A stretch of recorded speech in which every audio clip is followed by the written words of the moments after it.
Vous écoutez La Voix de la jeunesse sur Étincelle Radio. La voix des jeunes pour le renouveau démocratique.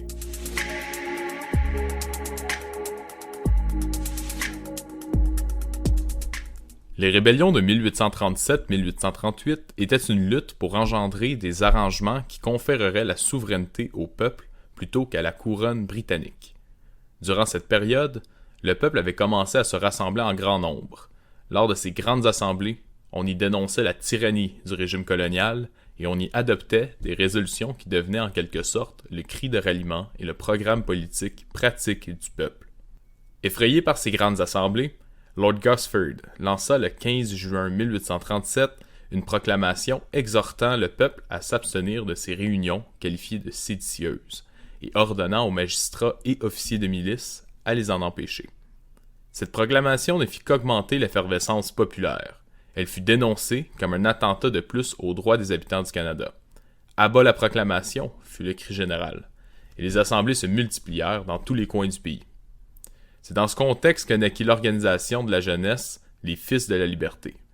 Le compte-rendu qu'en fait Laurent-Olivier David, bien que datant de 1884, en raison d'arrangements coloniaux qui sont toujours les mêmes aujourd'hui, reste d'une grande actualité.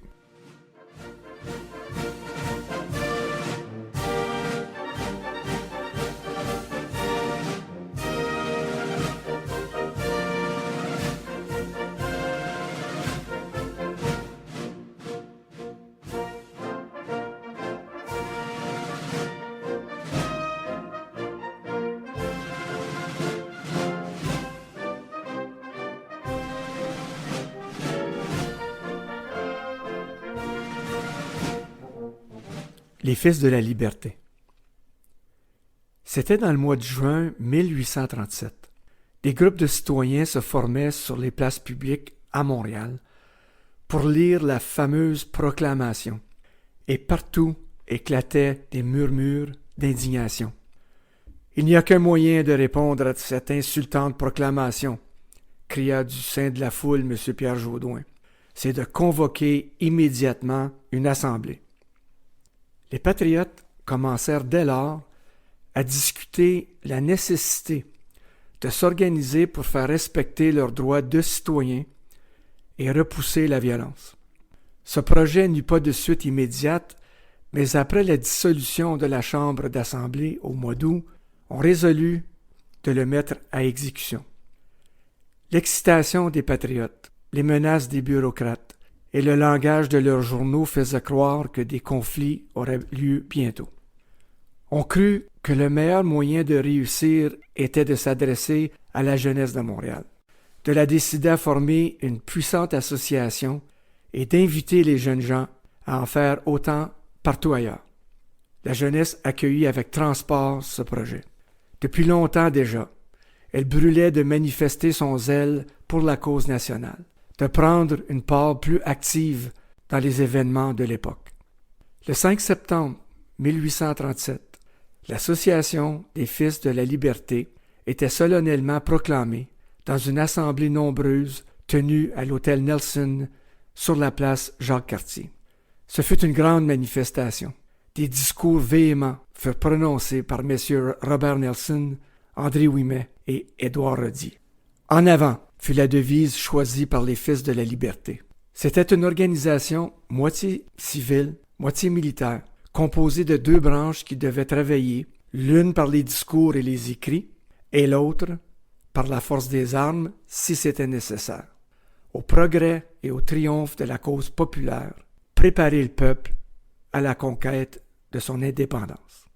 M. André Ouimet fut nommé président de la division civile, avec messieurs Jean-Louis Baudry et Joseph Martel comme vice-présidents. M. T.S. Brown fut fait général de la division militaire.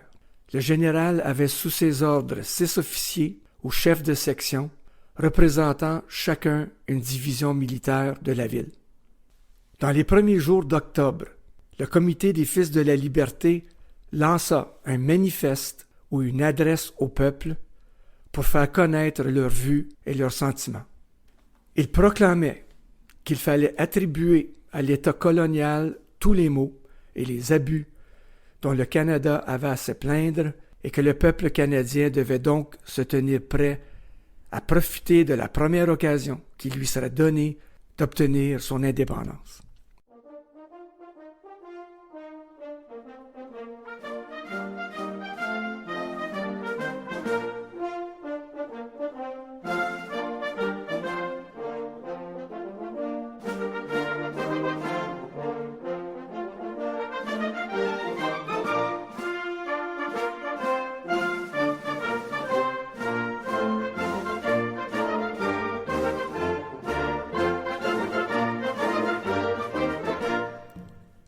Les Fils de la Liberté promettaient de mettre de côté les frivolités de la jeunesse pour se consacrer à l'étude de la politique, des besoins et des ressources du pays, d'augmenter la richesse publique en encourageant les manufactures et les produits du sol.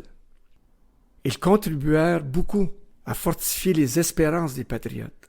Des associations se formèrent à leur exemple, et les jeunes gens de la campagne s'organisèrent pour être en état de se défendre ou d'attaquer au besoin.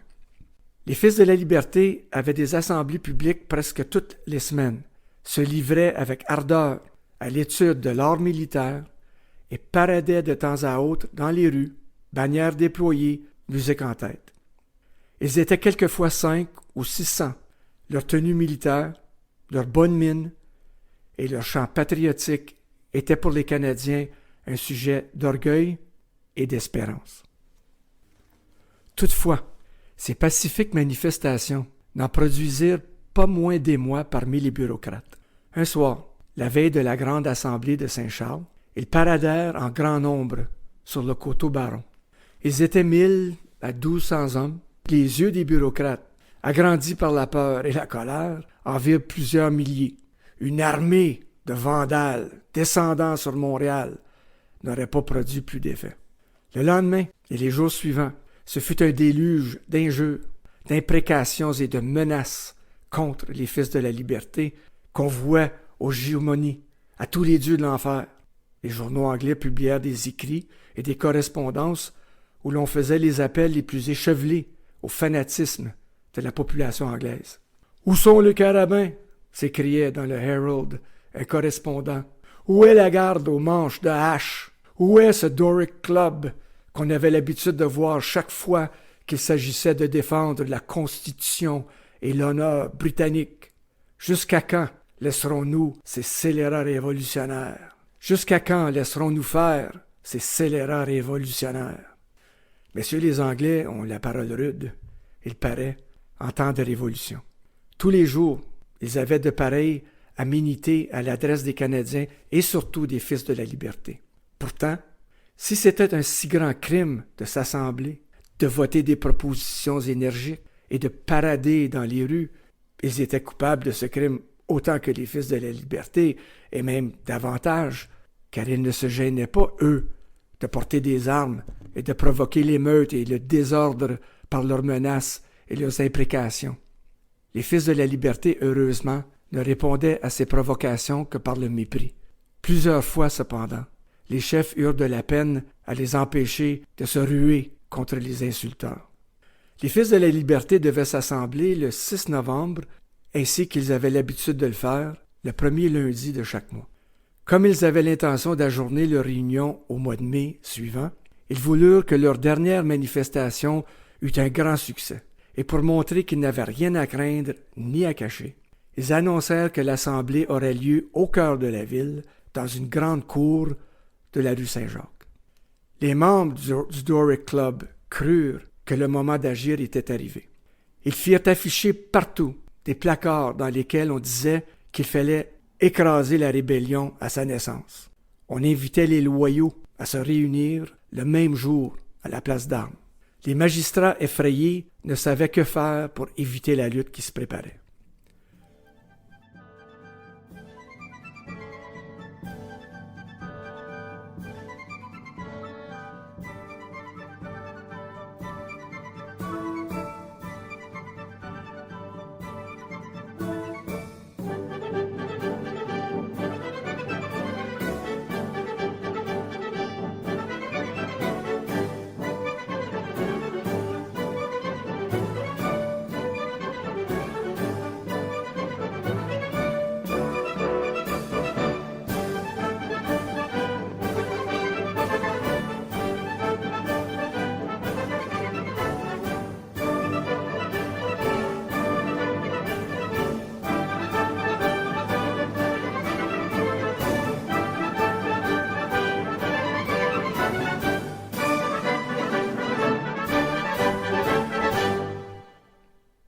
Messieurs Brown et Ouimet les avertirent que rien n'empêcherait leur assemblée d'avoir lieu.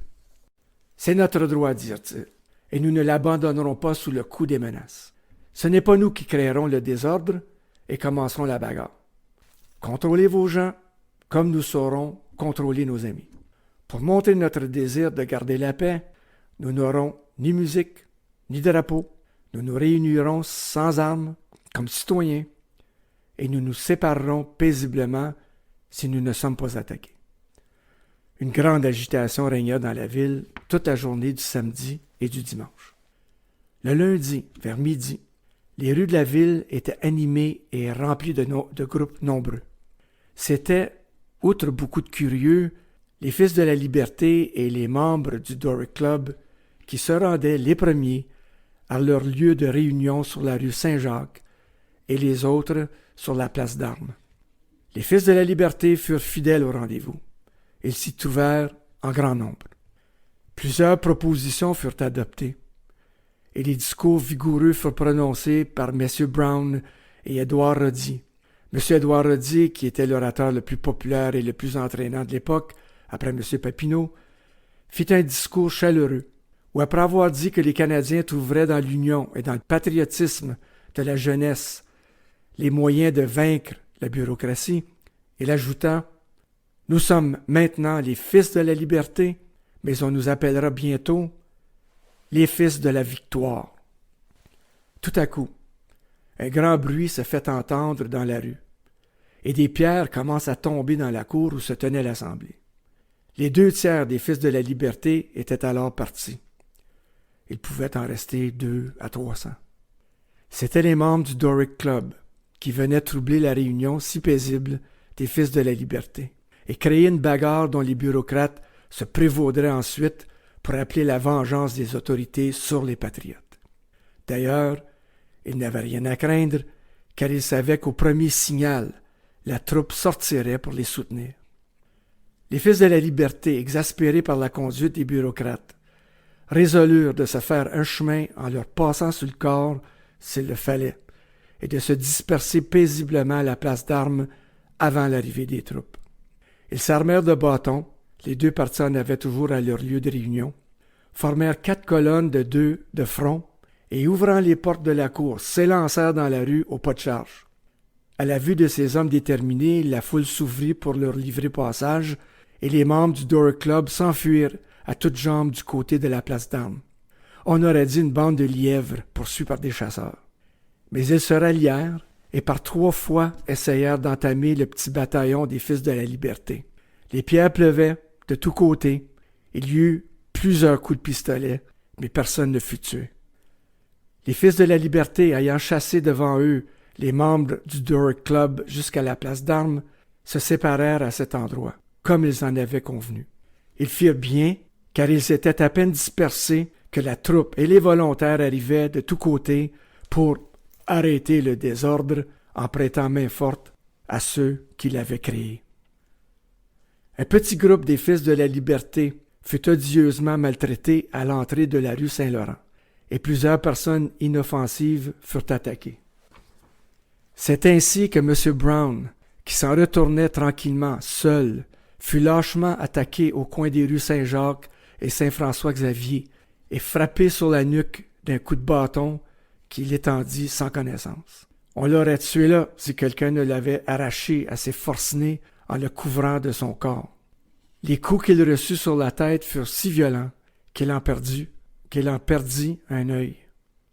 N'ayant plus d'ennemis à combattre, les membres du Doric Club, groupés derrière les troupes, paradèrent dans les rues et parcoururent la ville en triomphateurs, aux applaudissements des bureaucrates. Ils se vengèrent d'avoir fui devant des hommes de cœur, en s'attaquant à des personnes sans défense et aux propriétés. Ils brisèrent les vitres de la maison de M. Papineau et allèrent ensuite saccager l'imprimerie de M. Louis Perrault sur la rue Saint-Vincent, où ils détruisirent les presses du Vindicateur dans l'espoir de réduire au silence cet organe puissant de la cause nationale, ce terrible adversaire de la tyrannie bureaucratique.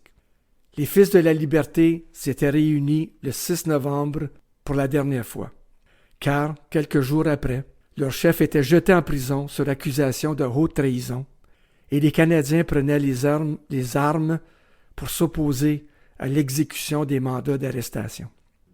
Pendant que quelques-uns des fils de la liberté languissaient dans les cachots, on trouvait les autres sur les champs de bataille de Saint-Denis, de Saint-Charles et de Saint-Eustache.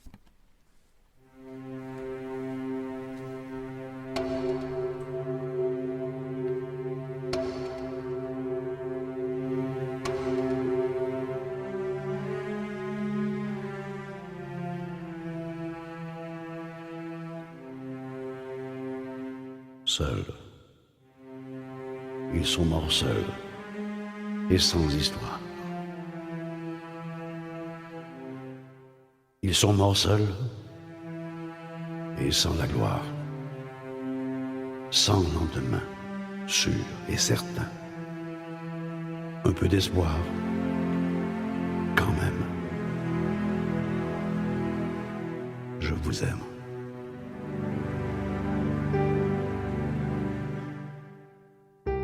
Seuls, ils sont morts seuls, c'est mal aimé. Tous ces fils de la liberté, sans testament, loin des enfants, pour un pays quand même. Je vous aime.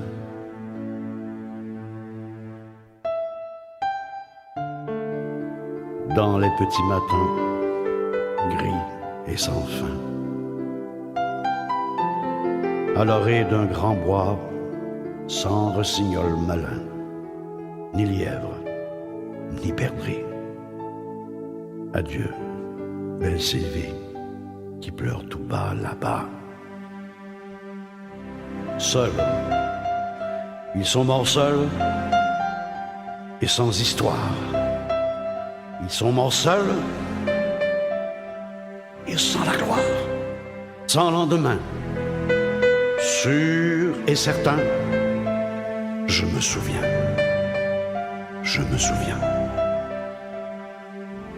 un peu d'espoir, quand même, je vous aime.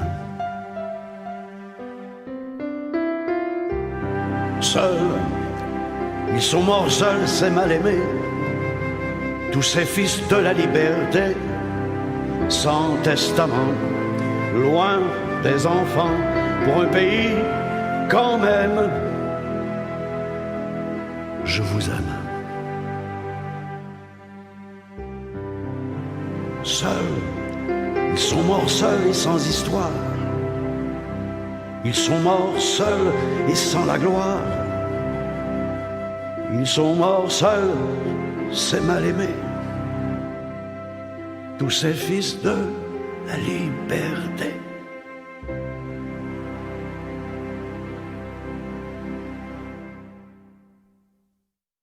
Frères, lorsque des événements urgents dans les affaires d'un pays rendent nécessaire que les citoyens se forment en association, le respect dû aux opinions de la société demande de leur part une déclaration explicite de motifs qui les ont induits à se coaliser et des principes qu'ils ont intention d'établir au moyen de leur organisation.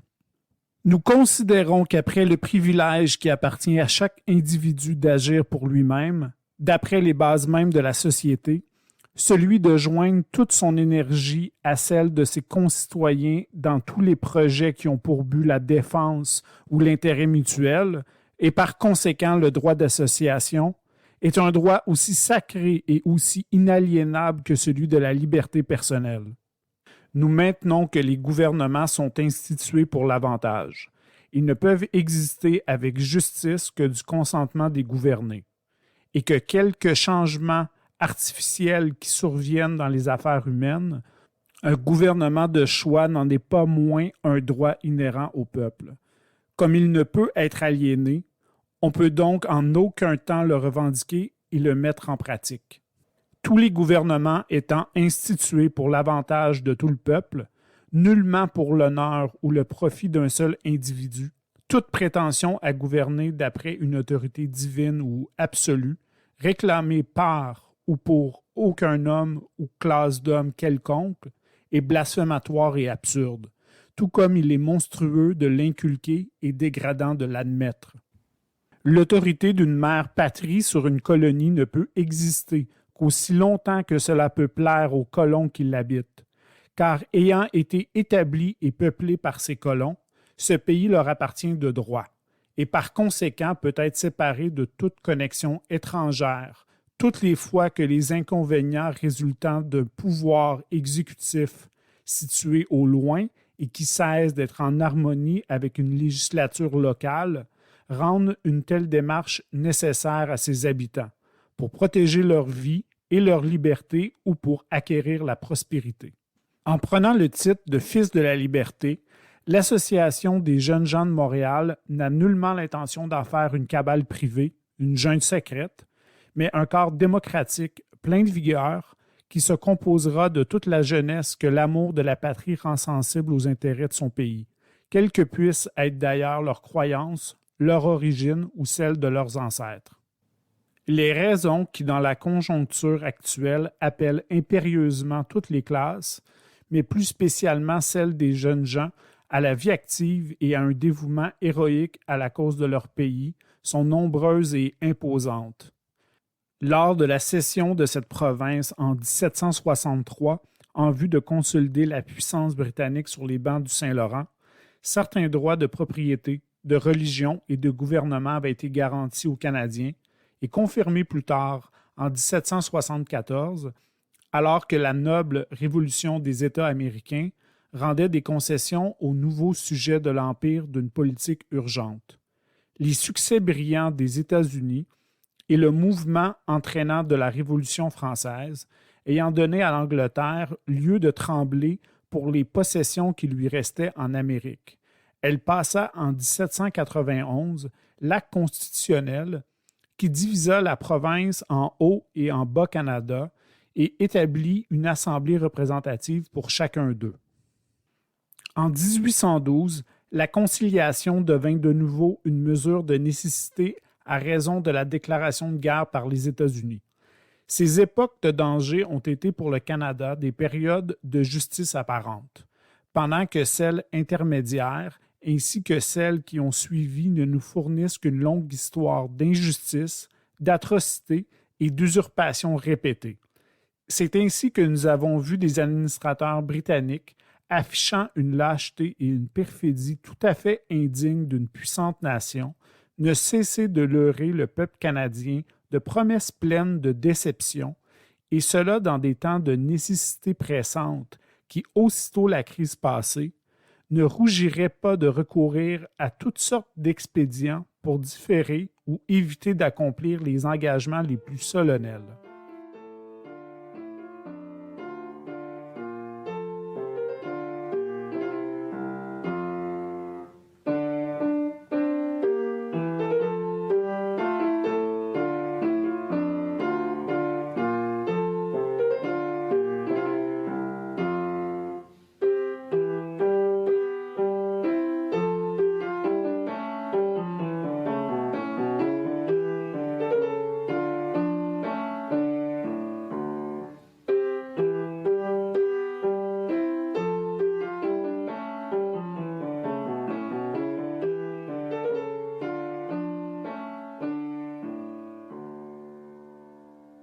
Après 77 années de domination anglaise, nous sommes portés à regarder notre pays dans un état de misère comparé aux républiques florissantes qui ont eu la sagesse de secouer le joug de la monarchie. Nous voyons les immigrés des mêmes classes venus de l'autre côté de la mer, misérables chez nous, heureux du moment qu'ils ont joint la grande famille démocratique, et nous faisons tous les jours la triste expérience que c'est uniquement à l'action délétère du gouvernement colonial que nous devons attribuer tous nos maux. Une prétendue protection a paralysé toute notre énergie.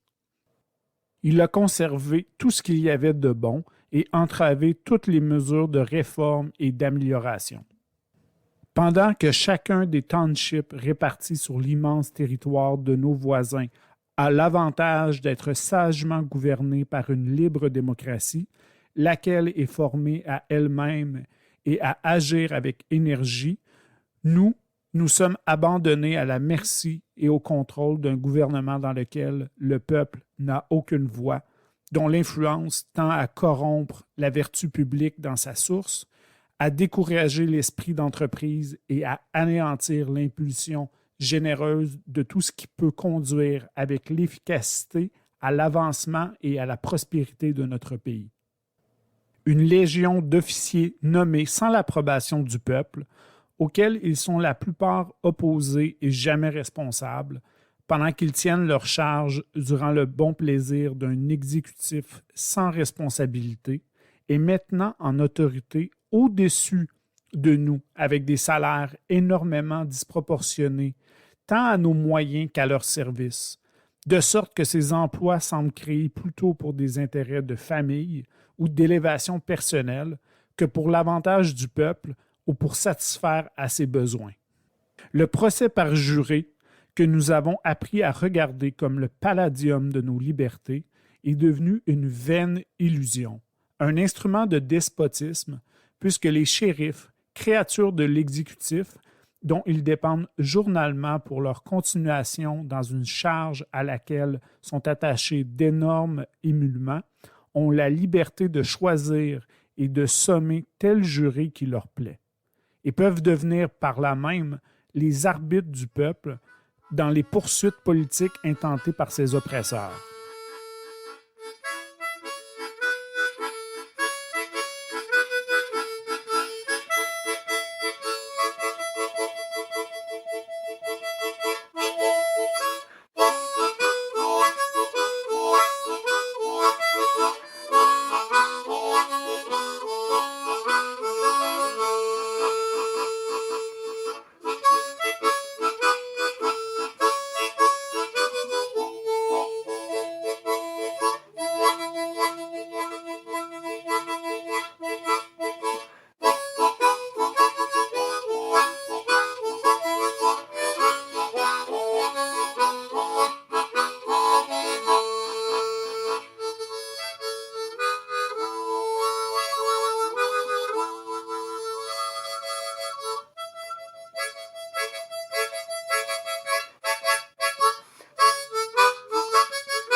Des biens-fonds d'une valeur immense donnés par un gouvernement sage et prévoyant ou par des individus distingués par leur générosité, ou ci-devant ordre des Jésuites, et consacrés par eux uniquement pour le bienfait de l'éducation, ont été détournés d'un objet aussi louable, pour servir d'instruments de corruption et stipendier des officiers inutiles et presque toujours répréhensibles, pendant que les enfants de la province privés des fonds destinés à leur instruction ont vieilli sans pouvoir profiter de ce bienfait pour s'entendre reprocher plus tard leur défaut d'éducation. Nos terres publiques défendues pendant 2 guerres consécutives par la bravoure des habitants du pays, mises ensuite en valeur par des communications ouvertes avec beaucoup de fatigue et par des établissements étendus jusque dans les déserts, ont été vendues ou données au mépris de nos représentations à une compagnie de spéculateurs vivant de l'autre côté de l'Atlantique ou partagées entre des parasites officiels qui, par motif d'intérêt, se sont combinés en une faction pour étayer un gouvernement corrompu, ennemi des droits et opposé aux désirs du peuple, pendant que nos pères, nos parents, nos frères colons n'éprouvent que des refus ou sont incapables de se procurer de ces terres en friche pour s'y établir. Des lois sur la tenure des terres tout à fait inapplicables à la condition du pays, injustes dans leurs opérations, nous ont été imposées par un Parlement étranger qui, pour favoriser des intérêts privés et d'une nature sinistre, s'est arrogé le pouvoir de la législation intérieure, laquelle appartient uniquement à la législature de la province. Des règlements de commerce pour cette colonie, adoptés dans un Parlement étranger, sont actuellement en force contre notre consentement. Par là, nous nous trouvons bornés à de certains débouchés et privés des moyens d'étendre notre commerce à tous les ports du monde lorsque les marchés de la Grande-Bretagne ne sont pas aussi avantageux à la disposition de nos produits. De là, l'impuissance et l'inertie de nos entreprises commerciales. La représentation du pays est devenue un objet insigne de moquerie. Un exécutif corrompu a constamment travaillé à faire de notre Chambre d'Assemblée un instrument propre à infliger l'esclavage à ses constituants. Et voyant qu'il ne réussissait point dans son infâme projet, il a rendu son action impuissante par des prorogations ou des dissolutions fréquentes ou en refusant la sanction à des lois essentielles au peuple et qui avaient été passées à l'unanimité des représentants. Un conseil législatif dont les membres sont à la nomination d'une autorité ignorante des affaires de la colonie et résidant à une distance de 3000 milles, composé en grande partie de personnes qui n'ont aucune sympathie avec le pays, existe encore actuellement comme un écran impuissant entre les gouvernants et les gouvernés, toujours prêt à nullifier toutes les tentatives d'une législation utile. Un conseil exécutif nommé de la même manière dont l'influence a empoisonné le cœur de chaque gouverneur successif demeure encore intact, protégeant le cumul des places et tous les abus qui se rattachent à chaque département public. Un gouverneur aussi ignorant que ses prédécesseurs et qui, à l'exemple de chacun d'eux, s'est fait partisan officiel, conduit la machine gouvernementale pour l'avantage du petit nombre, peu soucieux des intérêts de la majorité ou même déterminé à y susciter des entraves. Nos griefs ont été fidèlement et à maintes reprises soumis au roi et au Parlement du Royaume-Uni, dans des résolutions passées par des assemblées primaires et par nos représentants assemblés en Parlement, et dans les humbles pétitions de toute la nation. Nous avons fait entendre nos remontrances avec toute la puissance des arguments et avec toute la force morale de la vérité. Aucun remède n'a été mis à effet. Et à la fin, lorsque la tyrannie de ceux qui sont investis du pouvoir dans la province s'est accrue à un point insupportable par l'impunité qui leur est assurée, une mère patrie ingrate prend avantage d'un temps de paix général pour nous forcer à fermer les yeux et à approuver notre propre avilissement en nous menaçant de se saisir avec violence de nos revenus publics, au défi des droits naturels et de tous les principes de la loi, de la politique et de la justice. C'est quand on part pour les chantiers, mes chers amis, tous le cœur gai, pour aller voir tous nos parents, mes chers amis, le cœur content. Envoyons de l'avant nos gens, envoyons de l'avant, envoyons de l'avant nos gens, envoyons de l'avant. Mais qu'on arrive en Canada, il va falloir y mouiller ça. Mais que ça soit tout mouillé, vous allez voir que ça va marcher. Envoyons de l'avant nos gens, envoyons de l'avant, envoyons de l'avant nos gens, envoyons de l'avant. Ah, mais que ça soit tout mouillé, vous allez voir que ça va marcher. Mais que nos amis nous voient arriver, ils vont se mettre à rire, à chanter. Envoyons de l'avant nos gens, envoyons de l'avant, envoyons de l'avant nos gens, envoyons de l'avant. Dimanche au soir à la veillée, nous irons voir nos compagnies. Elles vont nous dire, mais en entrant, v'là mon amant, j'ai le cœur content. Envoyons de l'avant nos gens, envoyons de l'avant, envoyons de l'avant nos gens, envoyons de l'avant. Et au milieu de la veillée, elles vont nous parler de leurs cavaliers. Elles vont nous dire, mais en partant, as-tu fréquenté des amants? Envoyons de l'avant nos gens, envoyons de l'avant, envoyons de l'avant nos gens, envoyons de l'avant. mais en partant, as-tu fréquenté des amants? Qui en a composé la chanson, c'est Joe Blanchette, joli garçon. Envoyons de l'avant nos gens, envoyons de l'avant, envoyons de l'avant nos gens, envoyons de l'avant. L'état actuel de dégradation de notre pays étant le résultat de 3/4 de siècle d'un chaleureux dévouement à la connexion avec l'Angleterre et d'une confiance trompée dans l'honneur britannique, ce serait nous montrer criminels et nés pour la servitude que de borner notre résistance à de simples représentations. Les perfides projets des autorités britanniques ont brisé tous les liens de sympathie avec une mère patrie qui se montre insensible. Une séparation est commencée entre des partis dont il ne sera jamais possible de cimenter l'union de nouveau, mais qui se poursuivra avec une vigueur croissante, jusqu'à ce qu'un de ces événements inopinés et imprévus, tels qu'ils s'en offrent de temps à autre dans la marche des temps actuels, nous ait fourni une occasion favorable de prendre notre rang parmi les souverainetés indépendantes de l'Amérique. Nous avons laissé échapper 2 superbes occasions. Tenons-nous tous préparés pour une 3e, une destinée toute pleine de gloire et réservée à la jeunesse de ces colonies. Nos pères ont passé une longue carrière de vexation à lutter journalement contre toutes les phases du despotisme. En laissant ce monde, ils nous ont légué un héritage qu'ils ont travaillé à agrandir au prix de tous les sacrifices dictés par le patriotisme. À nous est confiée la tâche de poursuivre leur sublime projet et d'affranchir, de nos jours, notre bien-aimée patrie de toute autorité humaine autre qu'une intrépide démocratie assise au milieu de son sein.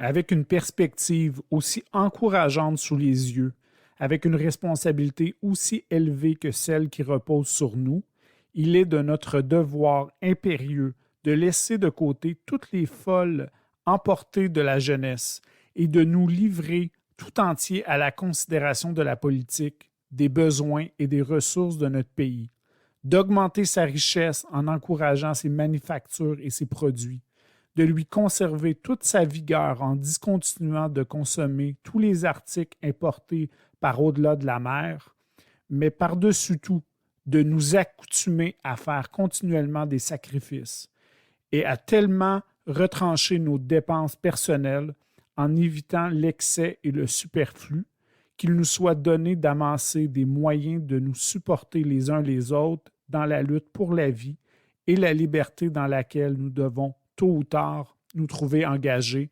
lorsque sera arrivé ce jour glorieux qui nous verra sortir d'un long et obscur esclavage pour jouir de l'éclat de la lumière et de la liberté. En conséquence, nous, les officiers et membres du comité de l'Association des Fils de la Liberté dans Montréal, en notre propre nom, ainsi qu'au nom de ceux que nous représentons, nous nous engageons solennellement envers notre patrie maltraitée et envers chacun de nous à dévouer toute notre énergie et à nous tenir prêts à agir suivant que les circonstances le requerront afin de procurer à cette province un système de gouvernement réformé basé sur le principe d'élection, un gouvernement exécutif responsable, le contrôle par la branche représentative de la législature sur tous les revenus publics et de quelque source qu'ils proviennent, le rappel de toutes les lois et chartes passées par une autorité étrangère et qui pourraient empiéter sur les droits du peuple et de ses représentants, et spécialement celles qui ont rapport à la propriété et à la tenure des terres appartenant soit au public, soit aux individus. Un système amélioré pour la vente des terres publiques, aux fins que ceux qui désiraient s'y établir puissent le faire avec le moins de frais possible.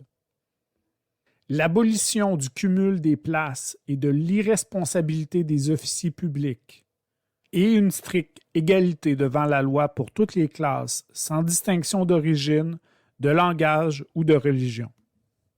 Confiants dans la providence et forts de nos droits, nous invitons par les présentes tous les jeunes gens de ces provinces à se former en association dans leurs localités respectives afin d'obtenir un gouvernement juste, peu dispendieux et responsable, et assurer la sécurité, la défense et l'extension de nos libertés communes.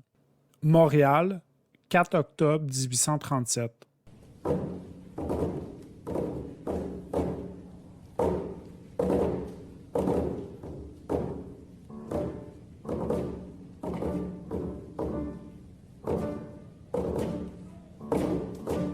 Des bords lointains de la Tamise, l'Anglais, orgueilleux conquérant, gouverne en province conquise les rivages du Saint-Laurent.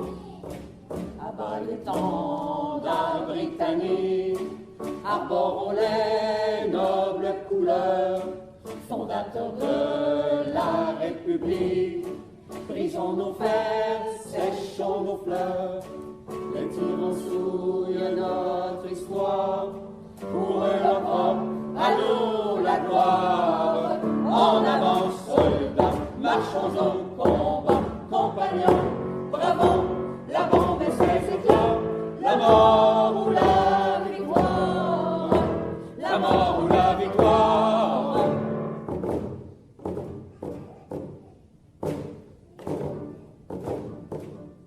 Puisse le drapeau de la patrie Toujours flotter sur nos combats, qu'il soit du couchant à l'aurore, les froids des sanglants, léopards, au Canada, terre chérie, nous te vengeons avec fierté, nous les pères de la patrie, nous les fils de la liberté. Les tyrans souillent notre histoire, pour eux leur propre, à nous la gloire. En avant, soldats, marchons au combat, compagnons, bravons, la bombe et ses éclats, la mort ou la victoire, la mort ou la victoire.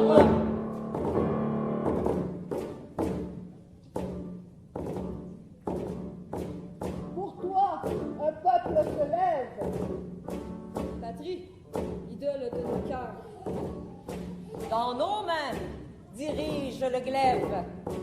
Au sein de nos villes, agresseurs de l'Amérique et de la France, montrons-nous les dignes enfants et la céleste providence guidera nos pas triomphants.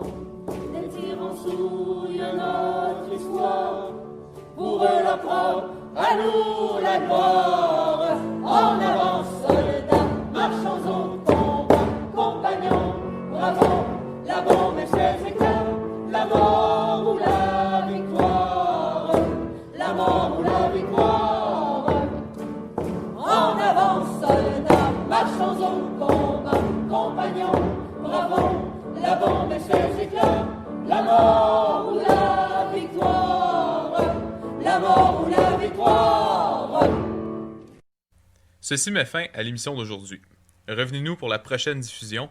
Le plus simple, c'est de nous suivre sur notre page Facebook. Vous la trouverez sous le nom de Jeunes pour le renouveau démocratique. Allez aimer notre page, nos publications et surtout diffusez nos émissions parmi vos camarades, vos amis, vos connaissances.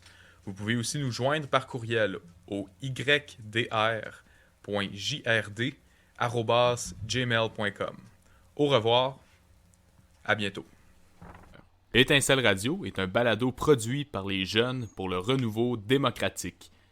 Toutes nos émissions sont libres de droit et abus éducatifs. Les chansons que nous utilisons dans nos émissions sont utilisées en suivant le principe de l'utilisation équitable, fair dealing ou aussi fair use.